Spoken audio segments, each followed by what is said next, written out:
Hello, this is DLT once again, and welcome to another Motoring Top 10. This week we're looking at the fun side of driving, where money is no object and excitement is everything. In our Top 10 you'll find the old favourites and some unexpected entrants, so let's have a look at our Top 10 performance cars of 2001.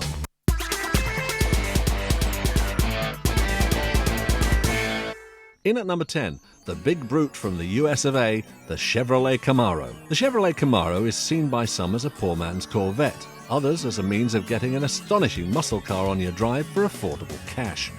After all, here is a stylish-looking coupe. It has a 5.7-litre V8 engine delivering 285 brake horsepower, and it's yours for the price of an average large family saloon. There are plenty of things to moan about the closer you get to it. This isn't actually a car at all. It's a boat. A really big American boat. Well, on the plus side, it is very, very big and really quite cheap. And you do get a 5.7-litre V8, which means it'll scamper from 0 to 60 in 5.3 seconds.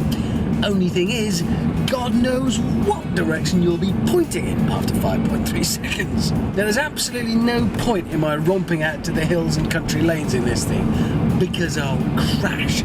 So I'm going to cruise around town, which is the only place it's safe. And even then, I don't know. The interior appears to have been crafted out of, well, old egg boxes, I think. It's dreadful. This might be acceptable in the States. It is not over here.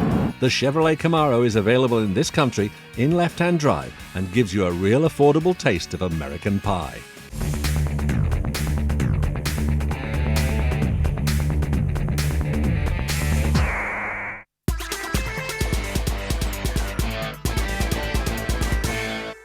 At number 9, have I seen this before? The Toyota MR2. Any performance car needs to look the part, but while the MR2 is striking, it's not original.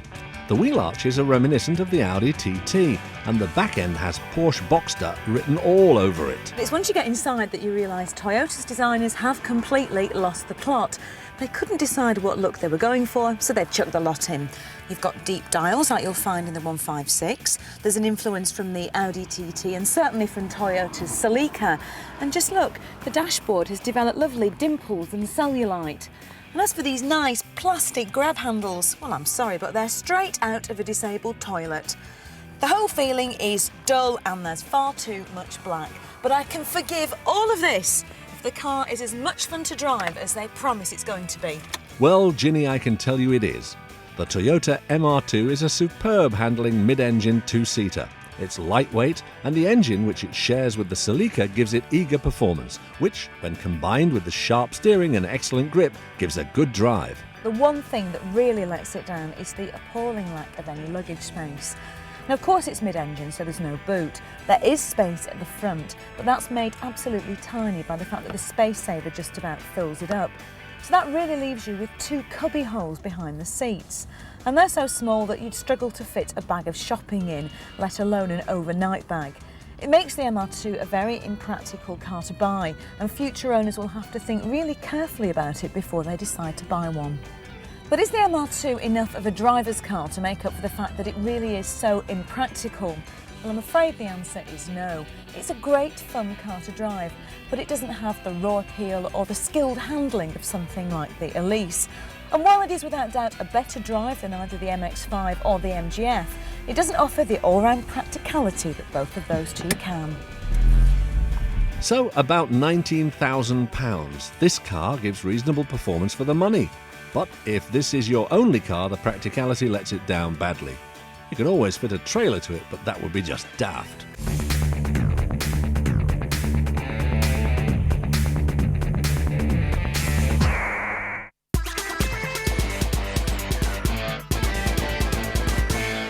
In at number 8 is the first surprise of our top 10, a Honda in the form of NSX.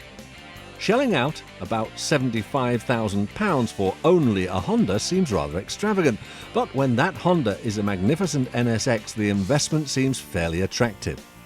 From launch, Honda promised a supercar which drove as easy as a Civic, and they stuck to their promise. However, the kind of power that the VTEC 3.2 V6 engine delivers needs rather more driving training than just a basic license. Now originally this car had a 3-litre V6 engine which generated 270 brake horsepower, but in 1997 it was slightly revised to give it 3.2 litres and an extra 20 brake horsepower, which even with my maths gives you 290, enough to propel this Far Eastern missile from 0 to 60 in about 5 seconds, and if you've got the balls, on up to a top whack of 175 miles per hour. There is a choice between an open-top car and a hard-top coupe. Unless you intend to pose in the south of France all year, the coupe is the more sensible choice, especially since you need the extra rigidity to truly enjoy the fantastic handling. And at the showroom, we'd say ignore the automatic option as well. This is a driver's car, and a driver's car has a manual box. Now another innovation first for the NSX was the first use of a production aluminium chassis. Now other manufacturers might have since caught on to the benefits, but in 1990 Honda led the way, and as a result the weight of the NSX was well down on that of its rivals. The NSX is maybe getting on a bit in years, but it delivers everything it promises. An impressive aluminium sleek supercar which knocks you out every time you get behind the wheel.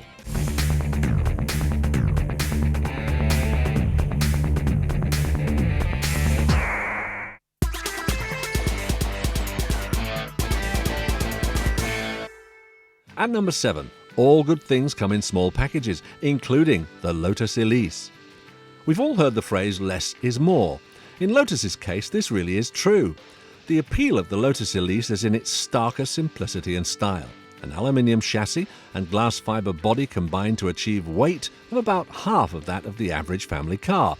This means that the Lotus doesn't need a huge lump of metal at the front. Lotus endured a pretty turbulent time in the 90s, passed like the parcel at a kiddie's party from General Motors ownership to the failed Bugatti outfit and onto Proton. When the original Elise was launched 4 years ago, the company's future depended upon it being a great car, which, fortunately, it was and still is in the 21st century, when Lotus is thriving. The Lotus Elise uses a 1.8-litre Rover engine, and 118 brake horsepower is enough to propel the car up to 60 in just over 6 seconds. We're not talking smooth power here, unfortunately. The engine is exposed and rather gruff, but it all adds to the sporty experience, and the noise in your ears will soon become like a musical operetta as the power plant uses its magic to propel you around the bends with aplomb. Some things thankfully haven't changed, and amongst them is the seat-of-the-pants feel of the Elise. Because it's so light, there's no need for things like power steering to get in the way between the communication between you and the tarmac. Everything is transferred straight through to your fingers and literally to the seat of your pants. You can feel what's going on in every corner of the car, which is all part of the fun of driving it. Whilst the old model had a reputation for superb handling, deservedly so, it could get a little bit skittery, particularly if you were backing off the throttle into a tight bend. They reckon to have remedied that with improvements to the handling of the new car, and it is still superb. In the practicality stakes, the Lotus trails behind, but assuming you're buying this car for the fun and games on open roads and not for doing your weekly shop at the supermarket, the Elise delivers.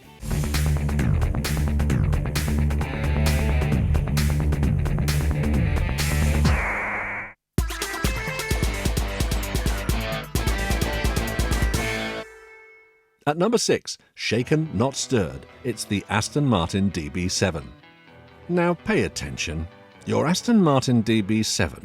It doesn't come with Stinger missiles behind the headlights, neither will it have an ejector seat, but you can still pretend to be James Bond when you're driving one. Which is probably one of the biggest selling points of any Aston Martin. But, the 007 connection aside, what does the DB7 have going for it? Let's ask Hammond. Richard Hammond. The sound of that V12 is very nice indeed. And it does romp along merry. There's a huge surge of mid-range, as you would expect there to be. It's just a long way from being pin-sharp and responsive. The whole package sums up tradition, hand-built craftsmanship and British engineering. Yes, we know that Aston Martin is now owned by Ford, but at the heart of this car is the classically British Grand Tourer with stunning looks and head-turning styling. Soft top. It's not proper at all. Frankly, it's for girls. I mean, the playing fields of Eton didn't make us frightfully brave just so we can mince around in a giant hairdresser's chariot, did they? Some cars, really vulgar cars, suit having a top chopped. And then others, well, you might as well, because they're never going to be monsters to drive anyway. But an Aston Martin, well, it just doesn't seem right somehow. So enough of this wanton decadence, enough of this, frankly, continental display. I'm going to be sensible, like you should. And anyway, looks like rain. The Porsche V12 Vantage version has proved so popular, even when £8,000 more than the mere six-cylinder, that the base model has actually been discontinued. Doesn't this show how money isn't a factor here? If the head were ruling the heart, this wouldn't be a sensible buy at all. After all, the cabin has no room, the pedals are weirdly offset, and there are annoying little parts which look as if they're from a Ford or Mazda. But the heart wins, and this Aston Martin will definitely leave you shaken, not stirred.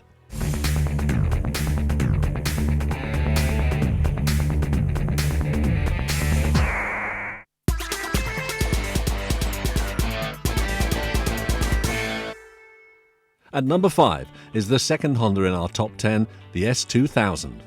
The S2000 is seen as the main competitor to the Porsche Boxster, and the fact that the Boxster isn't even in our top 10 demonstrates the potential behind the Honda's underplayed style. The first thing you notice about the interior is this Formula One style instrument panel that goes up to 9,000 revs. Apart from that, it's really a very Spartan affair in here. That's okay, because it means nothing gets in the way of the driving, which is what this car is all about. These snazzy red seats hold you in nice and tight, and there's a good deep seating position that makes you feel as if you're in a cockpit. That's enhanced by the high sides to the doors, the steering wheel, and this lovely little button that helps you start the engine. The hood is triggered by the flick of a button, and 6 seconds is all it takes to raise or drop.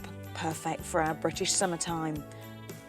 The main problem in owning any sports car is where to take it to fully appreciate its performance, and this is especially true with Honda's S2000, with the world's most powerful non-turbo under the bonnet. There aren't too many roads in our country that lets you fully appreciate the wonderful 6-speed gearbox or really get the most out of the naturally aspirated engine that pumps out 237 brake horsepower and can hit 60 in just under 6 seconds.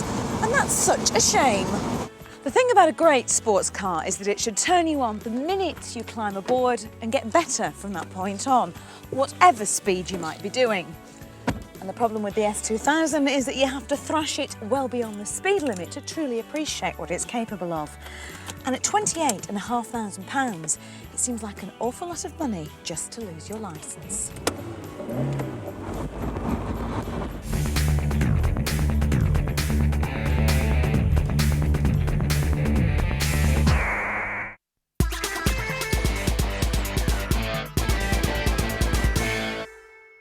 Hello, this is DLT once again. Let's have a look at our top 10 performance cars of 2001.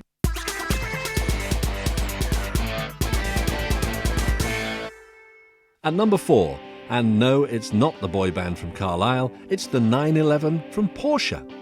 I'm sure it's no accident that Porsche named this car the 911. It is, of course, America's emergency number.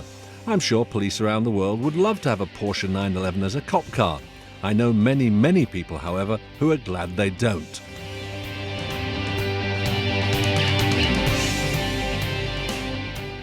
The Porsche 911, considering its rear engine, is superbly balanced. They compensate the rear axle weight by putting a lot of the cooling systems, etc., in the front, just behind the dashboard. And it means that cornering is absolutely sensational. It's the most precise supercar and easy to drive as well. The Porsche 911, after 30 years of development, is still an extremely sought-after vehicle and is seen by many people as the ultimate performance car.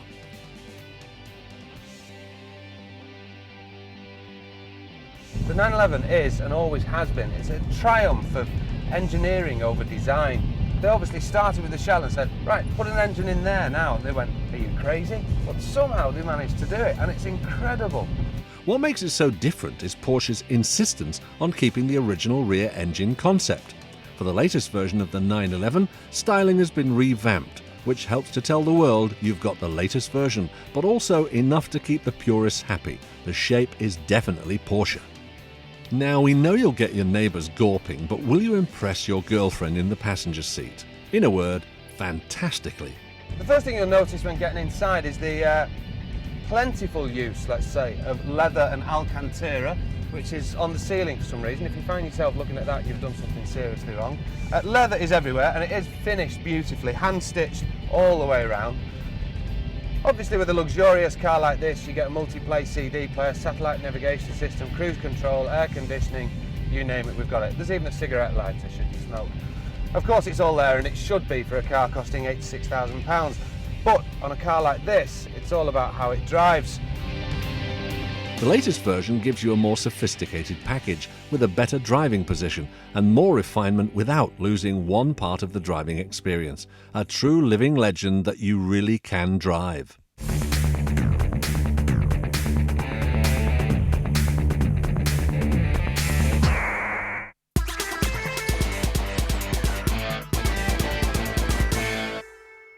At number 3 is the Vauxhall. Or Vauxhall. Yes, the Vauxhall VX220. The Vauxhall VX220. Just saying the word Vauxhall and seeing the stunning image on your screen seems a little wrong. But Vauxhall did make the world's first ever sports car back in the 1900s, and of course they did get some help building this one. If you're at all familiar with the VX220, you'll know that it's built by Lotus at their Norwich factory and that it's based on a prototype Elise chassis. But if you think it's just an Elise rebadged as a Vauxhall, well, you'd be wrong. I've actually driven both cars and I can tell you that the VX220 is completely different. The other riding ethos of the VX220 is to maximise performance at the expense of luxuries. Now, because this car's built with weight saving in mind, don't expect too many whistles and bells in the cabin.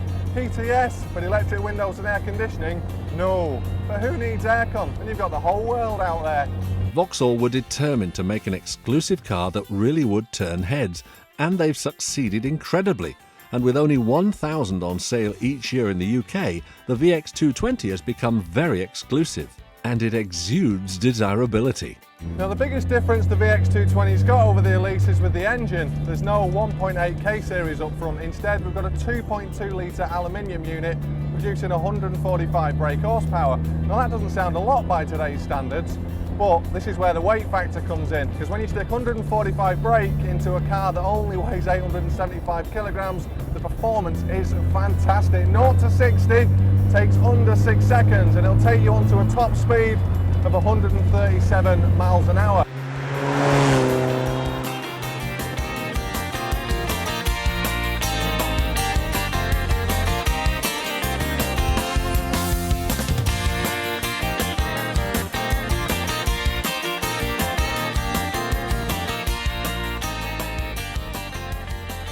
Remember, this is a more powerful car than the Lotus Elise, so find an empty road, slam down your foot and enjoy the true driver's experience of a Vauxhall. Now, we never thought we'd be saying that some years ago.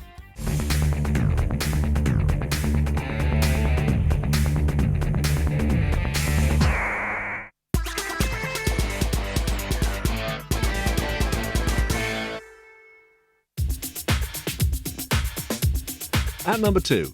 It looks classic British, but it's actually German. It's the BMW Z8. This is the BMW Z8, the fabulous flagship of the BMW range, which has styling cues from the classic 1950s British sports cars.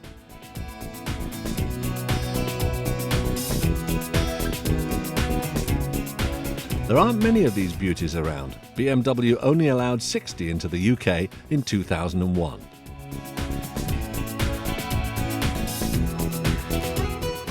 The car is built on an aluminium alloy space frame, so lightweight and giving unbelievable performance.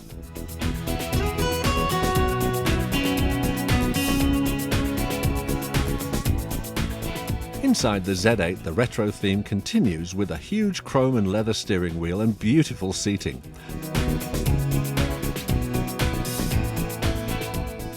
If you aren't lucky enough to own one, then keep your eyes open to at least have the opportunity to see one.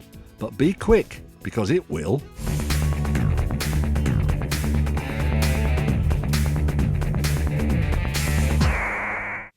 Now, before we see what car is taking up the top spot of number 1 performance car of 2001, let's run down the top 10 so far from 10 to 2.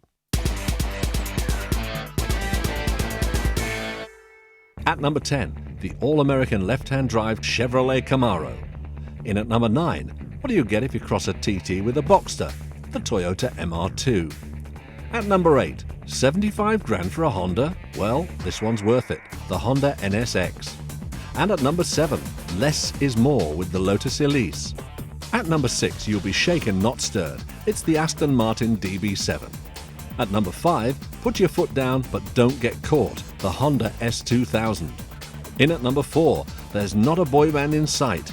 Only the 911 from Porsche. At number 3, from the makers of the original sports car with help from Lotus, the Vauxhall VX220. Close, but no cigar. Number 2, the classic British car from Germany, the BMW Z8.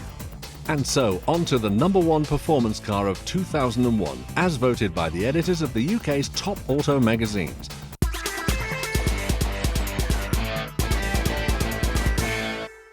A round of applause, please, for the Ferrari 360. The legendary Ferrari 355 has been replaced by this. But where's the front grille gone? Ferrari purists may gasp in horror, but this is a Ferrari for the 21st century. This is a mid-engine 180-mile-per-hour rocket ship, which is a triumph of packaging design. From the outside it looks Ferrari sleek, but actually inside there's reasonable space for two. The aluminium V8 engine gives much more power than the outgoing F355, giving you a mind-boggling 400 brake horsepower. This car looks like a racetrack machine, and just to give it that extra Grand Prix feeling, a Formula One paddle-operated transmission is available. So, if you have a spare £100,000 to spend, we can think of no better purchase.